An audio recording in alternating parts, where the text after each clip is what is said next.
আসসালামু আলাইকুম। সংবাদে আপনাদের সবাইকে স্বাগত জানাচ্ছি। আমি ফিরোজ তোহা। শুরুতেই সংবাদ শিরোনাম। বাংলাদেশের সর্বশেষ গুরুত্বপূর্ণ আপডেট সংবাদে আপনাকে স্বাগত। শুরুতে সংবাদ শিরোনাম, পরে বিস্তারিত। শুরুতেই জানাবো, চীনে পৌঁছেছেন প্রধান উপদেষ্টা। 4 দিনের রাষ্ট্রীয় সফরে চীনে পৌঁছেছেন অন্তর্বর্তীকালীন সরকারের প্রধান উপদেষ্টা প্রফেসর ডক্টর মোহাম্মদ ইউনূস। বুধবার 26শে মার্চ বাংলাদেশ সময় বিকাল 4টা 15 প্রধান উপদেষ্টাকে বহনকারী বিমানটি চীনের হাইনান প্রদেশের কিয়ংহাই বোয়াও আন্তর্জাতিক বিমানবন্দরে অবতরণ করে। এরপর সেখানে প্রধান উপদেষ্টাকে স্বাগত জানায় চীনের রাষ্ট্রীয় পর্যায় থেকে।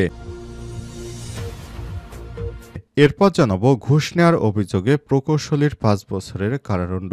ঘুষ গ্রহণে দেয় খুলনার কয়রা উপজেলা প্রকৌশলী কার্যালয়ের সাবেক উপসহকারী প্রকৌশলী এস.এম. হাবিবুল্লাহকে 5 বছরের সশ্রম কারাদণ্ড দিয়েছে আদালত। একই সঙ্গে তাকে 20,000 টাকা জরিমানা অনাদায়ে আরও 2 মাসের সশ্রম কারাদণ্ড দেওয়া হয়েছে। একই সঙ্গে 20,000 টাকা জরিমানা অনাদায়ে আরও 2 মাস অতিরিক্ত জেল খাটতে হবে। এদিকে নারীকে সংঘবদ্ধ ধর্ষণ ও হত্যার মামলায় 3 যুবকের মৃত্যুদণ্ড। রাজধানীর কেরানীগঞ্জ মডেল থানার পশ্চিম বামনসুর এলাকায় এক নারীকে সংঘবদ্ধ ধর্ষণ ও হত্যার দায়ে 3 যুবককে মৃত্যুদণ্ড দিয়েছে নারী ও শিশু নির্যাতন দমন ট্রাইব্যুনাল। এছাড়াও মরদেহ গুমের ঘটনায় তাদের প্রত্যেককে 7 বছর করে কারাদণ্ড ও 10,000 টাকা করে অর্থদণ্ড দেওয়া হয়েছে। এবারে জানাবো, শপথ নিলেন আপিল বিভাগের 2 নিয়োগ পাওয়া নতুন বিচারপতি। আপিল বিভাগের বিচারপতি হিসেবে শপথ নিয়েছেন বিচারপতি আসাদুজ্জামান ও বিচারপতি ফারাহ মাহবুব। আজ সুপ্রিম কোর্টের জাজেস লাউঞ্জে প্রধান বিচারপতি ড. সৈয়দ রেফাত আহমেদ তাদের শপথ বাক্য পাঠ করান। এদিকে চট্টগ্রামে অসীম হত্যা, 15 জনের বিরুদ্ধে গ্রেপ্তারি পরোয়ানা জারি। জুলাই আন্দোলনে দ্বিতীয় শহীদ চট্টগ্রামের অসীম হত্যা মামলায় 15 জনের বিরুদ্ধে গ্রেপ্তারি পরোয়ানা জারি করেছে আন্তর্জাতিক অপরাধ ট্রাইব্যুনাল। মঙ্গলবার আন্তর্জাতিক অপরাধ ট্রাইব্যুনালের চেয়ারম্যান বিচারপতি মোহাম্মদ গোলাম মুর্তজা মজুমদারের নেতৃত্বে 3 বিচারপতি ট্রাইব্যুনালে আদেশ দেন। এবং সর্বশেষ জানাবো, পৃথিবী ঘেঁষে বেরিয়ে গেল পিরামিডের সমান বিশাল গ্রহাণু। প্রায়শ বিভিন্ন গ্রহাণু পৃথিবীর খুব কাছ দিয়ে চলে যেতে শোনা যায়। এবার মিশরের গিজা পিরামিডের আকারের বিশাল এক গ্রহাণু পৃথিবীর খুব কাছ দিয়ে পার হয়েছে। বুধবার 26শে মার্চ TN17 নামে গ্রহাণুটি পৃথিবী ঘেঁষে বেরিয়ে গেছে। এদিন গ্রহাণুর বাংলাদেশের সময় বিকাল 5টা 34 প্রায় 30 লাখ মাইল দূর দিয়ে পৃথিবীর পাশ কাটিয়ে গেছে। গ্রহাণুটির ব্যাস ছিল 450 ফুট। সেখানে মিশরের গিজার পিরামিডের উচ্চতা 449 ফুট। প্রিয় দর্শক, এতক্ষণ শুনছিলেন সংবাদ শিরোনাম, এবারে বিস্তারিত। তবে তার আগে বন্ধুরা, অনুরোধ থাকবে এই সংবাদটিতে একটি লাইক দিন। এই চ্যানেলে আপনি নতুন হয়ে থাকলে আমাদের সংবাদটি দেখতে দেখতে চ্যানেলটি সাবস্ক্রাইব করে রাখুন, যাতে করে বন্ধুরা আমাদের পরবর্তী লেটেস্ট আপডেট সংবাদগুলো সবার আগে আপনার কাছে পৌঁছে যায়। এবারে বিস্তারিত। চীনে পৌঁছেছেন প্রধান উপদেষ্টা। 4 দিনের রাষ্ট্রীয় সফরে চীনে পৌঁছেছেন অন্তর্বর্তীকালীন সরকারের প্রধান উপদেষ্টা প্রফেসর ডক্টর মোহাম্মদ ইউনূস। বুধবার 26শে মার্চ বাংলাদেশ সময় বিকাল 4টা 15 প্রধান উপদেষ্টাকে বহনকারী বিমানটি চীনের হাইনান প্রদেশের কিয়ংহাই বোয়াও আন্তর্জাতিক বিমানবন্দরে অবতরণ করে। পরে চীনে নিযুক্ত বাংলাদেশের রাষ্ট্রদূত নজরুল ইসলাম ও হাইনান প্রদেশের ভাইস গভর্নর বিমানবন্দরে প্রধান উপদেষ্টাকে স্বাগত জানানোর আগে একই দিন দুপুর 1টার দিকে চীনের বিশেষ একটি ফ্লাইটে সফর সঙ্গীদের নিয়ে হজরত শাহজালাল আন্তর্জাতিক বিমানবন্দর ত্যাগ করেন প্রধান উপদেষ্টা প্রফেসর ডক্টর মোহাম্মদ ইউনূস। এই সফরে চীনের সঙ্গে সামরিক সহযোগিতা নিয়ে আলোচনার সম্ভাবনা রয়েছে বলে জানিয়েছে পররাষ্ট্র সচিব মোহাম্মদ জসিমউদ্দিন। মঙ্গলবার 15 মার্চ পররাষ্ট্র মন্ত্রণালয় আয়োজিত এক সংবাদ সম্মেলনে এমনটা জানান তিনি। সফরসূচি অনুযায়ী বৃহস্পতিবার 27শে মার্চ বোয়াও সম্মেলনে প্লেনারি সেশনে বক্তব্য রাখবেন প্রধান উপদেষ্টা। একই দিন তার সঙ্গে চীনের state councillor, executive vice premier Ding জুজিয়াংয়ের বৈঠক হতে পারে। অন্যদিকে শুক্রবার ২৮ মার্চ বেইজিংয়ের great hall of the people চীনের প্রেসিডেন্ট শি জিনপিং এর সঙ্গে বৈঠকে বসবেন ডক্টর মোহাম্মদ ইউনূস। সেখানে দুই দেশের দ্বিপক্ষীয় নানা ইস্যু ও সহযোগিতার বিষয়ে আলোচনা হবে। পারস্পরিক একই দিন হুয়াওয়ে কোম্পানি উচ্চ প্রযুক্তি সম্পন্ন এন্টারপ্রাইজ পরিদর্শনের কথা রয়েছে প্রধান উপদেষ্টার। এছাড়াও আগামী শনিবার ২৯ মার্চ চীনের বিখ্যাত বিশ্ববিদ্যালয় পিকিং ইউনিভার্সিটিতে প্রধান উপদেষ্টাকে সম্মানসূচক ডক্টরেট ডিগ্রি প্রদান করা হবে এবং সেখানে তিনি বক্তব্য রাখবেন। পরে বেইজিং থেকে চীনের একটি বিমানে সফর সঙ্গীদের নিয়ে প্রধান উপদেষ্টার ঢাকায় ফেরার কথা রয়েছে। ঘুষ নেয় প্রকৌশলীর ৫ বছরের কারাদণ্ড।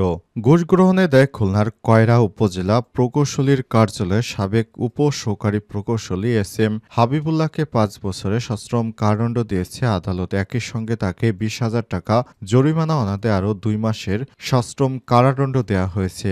একই সঙ্গে ২০,০০০ টাকা জরিমানা অনাদায়ে আরও বেশি দিন তাকে কারাদণ্ডে থাকতে হবে। মঙ্গলবার দুর্নীতি দমন কমিশন দুদকের দায়ের করা মামলায় খুলনা বিভাগীয় বিশেষ জাজ আদালতের বিচারক মোহাম্মদ আশরাফুল ইসলাম এ রায় ঘোষণা করেন। রায় ঘোষণার পর আসামিকে আদালত থেকে কারাগারে নেওয়া হয়েছে। রাষ্ট্রপক্ষের আইনজীবী খন্দকার মজিবুর রহমান বলেন, ২০১৪ সালের ১৬ এপ্রিল ঠিকাদারের নিকট থেকে ১ লক্ষ টাকা ঘুষ গ্রহণের সময় দুদকের অভিযানে ঘুষের টাকা সহ হাতে নাতে গ্রেপ্তার হন সিএমএম হাবিবুল্লাহ। এই ঘটনায় দুদকের উপসহকারী পরিচালক আবুল হাশেম বাদী হয়ে কয়রা থানায় তার বিরুদ্ধে মামলা করেন।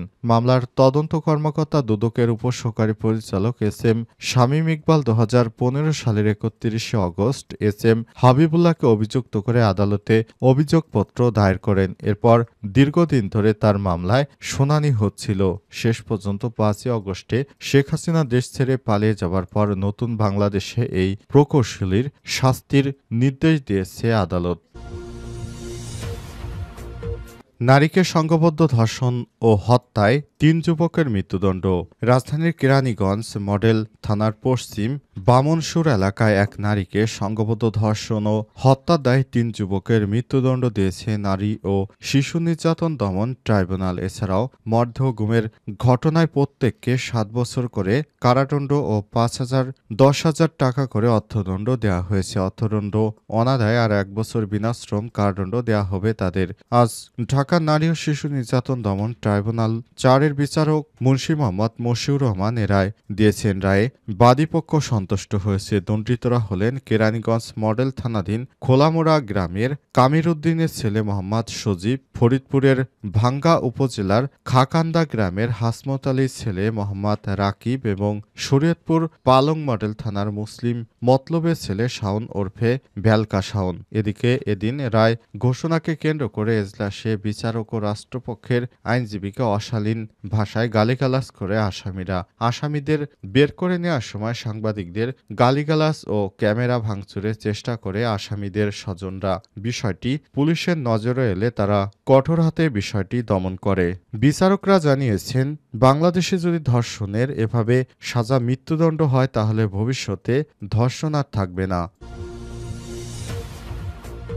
শপথ নিলেন আপিল বিভাগের নিয়োগ পাওয়া ২ বিচারপতি।